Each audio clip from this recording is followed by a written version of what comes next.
نہ گھبراؤ مسلمانوں، ابھی خدا کی شان باقی ہے، ابھی اسلام زندہ ہے، قرآن باقیوں سے، ان طوفانوں سے گھبرا کر کے نہ تمہیں دین بدلنے کی جگہ جگہ کے تھک چکے ہیں تمہیں یہ ہنگامے، نشاط لذت خواب گرام بدل ڈالو۔ ان فلسطینی مسلمانوں کے برابر پوری دنیا کے مسلمان نہیں ہو سکتے۔ جیسے آج لوگوں کو لگتا ہے رشیا اور امریکہ بہت پہنچے ہوئے ہیں ٹیکنالوجی میں، اس دور کے وہ لوگ سب سے بڑی طاقت کے رکھنے والے تھے۔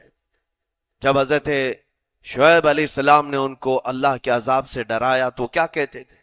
عذاب وہی نا جو نوح علیہ السلام کی قوم میں آیا تھا، بارش آ گئی تھی، زمین سے پانی نکل گیا تھا تو پانی بہت ہو گیا تھا، یا پھر وہ جو لوط علیہ السلام کی قوم پر آیا پتھروں کی بارش، یا پھر ہواؤں کا عذاب۔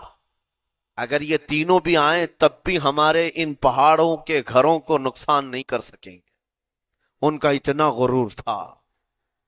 اگر پانی بھی آ جائے سمندروں کا، یا ہوا بھی تیز چلے، یا پتھروں کی بارش ہو، ہم تو بہت محفوظ قلعوں میں ہیں۔ اندازہ کرو میرے عزیزو، 3000 4000 سال کے بعد آج تک مدائن صالح اور الاولا سٹی نام سے سعودی میں موجود ہے، ابھی تک وہ گھر موجود ہیں، تو اس زمانے میں کتنے مضبوط رہے ہوں گے؟ پتہ نہیں 3000 سالوں میں کتنے طوفان آئے، کتنے سیلاب آئے، لیکن ابھی تک وہ پہاڑوں کے گھر موجود ہیں، تو اس زمانے میں کتنے طاقتور ہوں گے۔ ان کا نشہ آسمان پر تھا، غرور چڑھ کر کے بول رہا تھا، کہتے تھے کہ اگر اس طرح کے عذابات آ بھی گئے تو ہمارا کچھ نقصان نہیں ہوگا۔ کون سا؟ نوح علیہ السلام کی قوم کا عذاب آ جائے، لوط علیہ السلام کی قوم کا عذاب آ جائے، یا پھر شعیب علیہ السلام کی قوم کا عذاب آ جائے، یہ صالح علیہ السلام کی قوم کی بات کر رہا ہوں۔ تو پھر ہوا کیا؟ اللہ کے نبیوں نے انہیں ڈرایا اللہ کے عذاب سے، باز آ جاؤ، اللہ وحدہ لا شریک کی طرف جھک جاؤ۔ وہ اکڑ تھی، غرور تھا کہ نبیوں کا مذاق کرتے۔ پھر ہوا کیا؟ قرآن کہتا ہے صرف ایک فرشتے کو اللہ تعالیٰ نے زمین پر اتارا، ایک فرشتے کو اتارا، اور اس کے بعد اس فرشتے نے ایک چنگھاڑ لگائی، ایک آواز کی، ایک آواز، صرف فرشتے کی ایک آواز ایسی تھی کہ جتنے اپنے مضبوط قلعوں میں گھروں میں موجود تھے، اس آواز کی ہیبت سے ان کا بھیجا کانوں سے باہر نکل آیا تھا۔ اور صبح کے وقت جب اس بستی میں جا کر کے دیکھیں تو سب کے سب اوندھے منہ گرے ہوئے تھے، ایک بھی اس میں سے بچا ہوا نہیں تھا۔ نہ نوح علیہ السلام کا طوفان آیا، نہ لوط علیہ السلام کی قوم پر برسنے والے پتھروں کا عذاب آیا، نہ ہی ہوائیں چلائی گئیں۔ ایک فرشتے کو بھیج کر رب تعالیٰ نے اپنی قدرت کا مظاہرہ فرمایا۔ اللہ کے کروڑوں اربوں لا تعداد فرشتے ہیں، ایک فرشتے کی طاقت ایسی ہے کہ اگر وہ اپنی آواز نکالے تو تمہارے کانوں سے بھیجا باہر نکل آئے۔ اللہ وحدہ لا شریک، وہ حی و قیوم کل بھی تھا اور آج بھی ہے، وہ رب ذوالجلال حی و قیوم ہے، طاقتور ہے اور ہمیشہ رہے گا۔ اور رب تبارک و تعالیٰ نے قرآن پاک میں فرمایا، آپ یہ آیت تقریباً 3 جگہ قرآن میں آئی، وَإِذْ نَجَّيْنَاكُمْ مِنْ آلِ فِرْعَوْنَ يَسُومُونَكُمْ سُوءَ الْعَذَابِ يُذَبِّحُونَ أَبْنَاءَكُمْ وَيَسْتَحْيُونَ نِسَاءَكُمْ وَفِي ذَلِكُمْ بَلَاءٌ مِّن رَبِّكُمْ عَظِيمٌ۔ رب تعالیٰ فرماتا یاد کرو فرعونیوں کے عذاب سے اللہ نے تم کو نجات دی۔ یہ بنی اسرائیل کو کہا جا رہا ہے کہ فرعونیوں کے عذاب سے، کہ فرعون اور اس کے لشکری اس قدر سخت سزائیں دیتے تھے موسیٰ علیہ السلام کی قوم پر، ایمان والوں پر، بنی اسرائیل پر۔ اللہ فرماتا ان سے نجات دیا رب تعالیٰ نے، لیکن وہ کرتے کیا تھے؟ بنی اسرائیل میں ایک بھی بچہ پیدا ہو جائے اسے ذبح کر دیتے تھے۔ فرعون کے لشکریوں نے ایک سال میں 12,000 بچوں کو قتل کیا ہے، 12,000 بچوں کو ذبح کر دیا ہے۔ آج کے اسرائیلی اگر یہ بچوں پر ظلم کرتے ہیں تو یہ تعجب کی بات نہیں ہے، فرعون کی سرشت میں داخل تھا اور یہ فرعونی ہے، وقت کے جبابرہ ہیں، وقت کے ظالم ہیں۔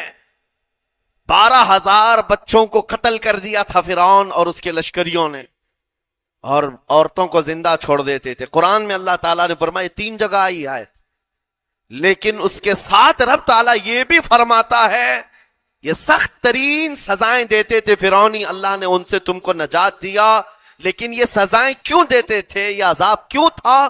وَفِي ذَلِكُمْ بَلَاءٌ مِّن رَبِّكُمْ عَظِيمٌ، یہ ہے فرمان اللہ کا۔ یہاں میں یہ ٹکڑا اگر بیان کر دوں تو آج آپ کے دلوں کے اندر ایک یقین پیدا ہو جائے گا آج کے حالات کے مطابق فرعونیوں کا اس قدر سخت عذاب کیوں تھا۔ رب تعالیٰ فرماتا ہے اے مومنوں، ان تمام معاملات میں اللہ کی طرف سے تمہارے لیے ایک بڑا امتحان تھا، یہ امتحان تھا، اور وہ امتحان آج بھی ہے اور ہر زمانے میں رہے گا۔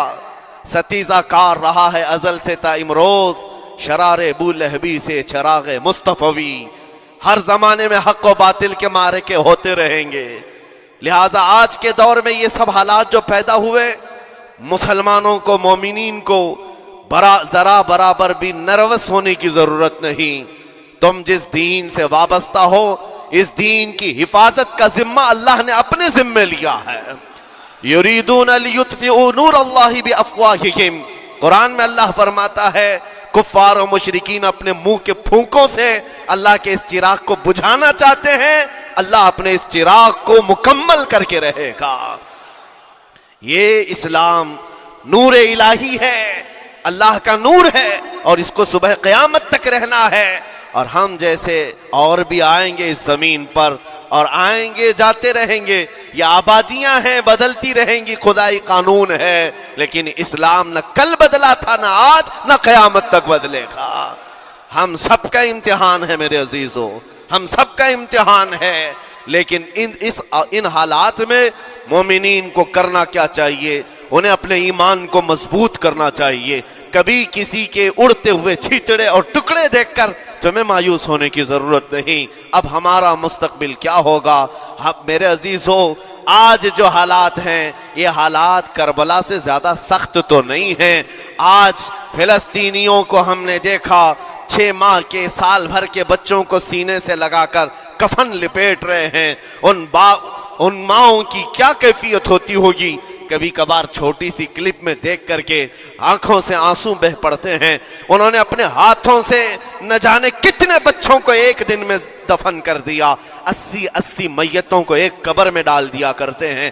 ان فلسطینیوں کو لاکھوں سلام، ان کے جذبات کو اور ان کی استقامت کو ہم تو دعا یہی کرتے ہیں، ان فلسطینی مسلمانوں کے برابر پوری دنیا کے مسلمان نہیں ہو سکتے۔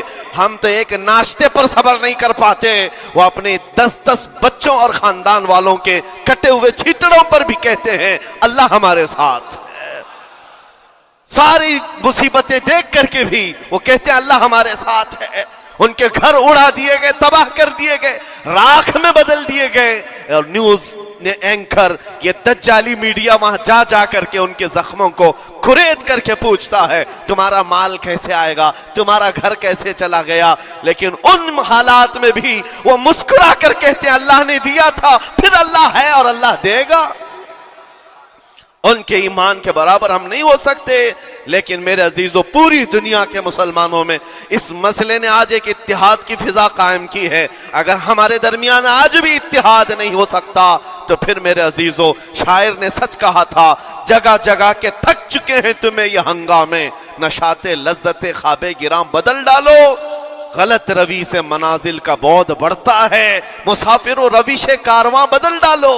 آج کے حالات تمہیں اگر نہیں بدلنے پر مجبور کیے تو پھر بتاؤ کون سے حالات تمہیں بدلیں گے، کب تم بدلو گے؟ لیکن ان حالات پر آج بعض لوگوں نے یہ کہنا شروع کیا۔ میں نے چند دنوں پہلے ایک آیت پڑھی تھی، ایک بیان میں کہا تھا اللہ قرآن میں فرماتا ہے هو الذی ارسل رسولہ بالہدی ودین الحق لیظہرہ علی الدین کلہ، وہ اللہ ہے جس نے حق دین کے ساتھ اپنے رسول کو بھیجا ہے اور ہدایت کے ساتھ اپنے رسول کو بھیجا ہے۔ کیوں بھیجا ہے؟ لیظہرہ علی الدین کلہ، تاکہ وہ رسول پوری دنیا پر یہ دین غالب کرے، یہ دین غالب آئے گا۔ تو بعض مجھ سے کہنے لگے مولانا سٹیج پر بیٹھ کر چلاتے ہو، کئی کرسیوں پر بیٹھ کر کہتے ہو کہ تمہارا دین غالب آئے گا، تمہارا دین تو آج ٹکڑے ٹکڑے کیا جا رہا ہے، کوئی کچھ نہیں کر پاتا۔ ان ظالموں کو میں یہ کہتا ہوں، ان کو یہ میں کہتا ہوں، ان تمام حالات سے تم ہرگز یہ مت سمجھنا کہ دین غالب آئے گا۔ چاند پر بھی گہن لگتا ہے، لیکن جب گہن چھٹتا ہے تو چاند پورے آب و تاب کے ساتھ چمکتا ہے۔ آج اگر امت مصطفیٰ پر گہن لگا ہے تو میں اپنے ان تمام نوجوانوں سے جو ابھی ان فوان شباب میں داخل ہوئے ہیں، ابھی یہ دنیا کو دیکھنے کے قابل بنے ہیں، میں ان سے کہتا ہوں ان آندھیوں سے، ان طوفانوں سے گھبرا کر کے نہ تمہیں دین بدلنے کی ضرورت ہے، نہ تمہیں اپنا مسلک و مذہب بدلنے کی ضرورت ہے، بلکہ میں یہ کہتا ہوں نہ گھبراؤ مسلمانوں، ابھی خدا کی شان باقی ہے، ابھی اسلام زندہ ہے، قرآن باقی ہے۔ یہ ظالم کافر کیا سمجھتے ہیں جو روز ہم سے الجھتے ہیں؟ ابھی کربلا کا آخری میدان باقی ہے۔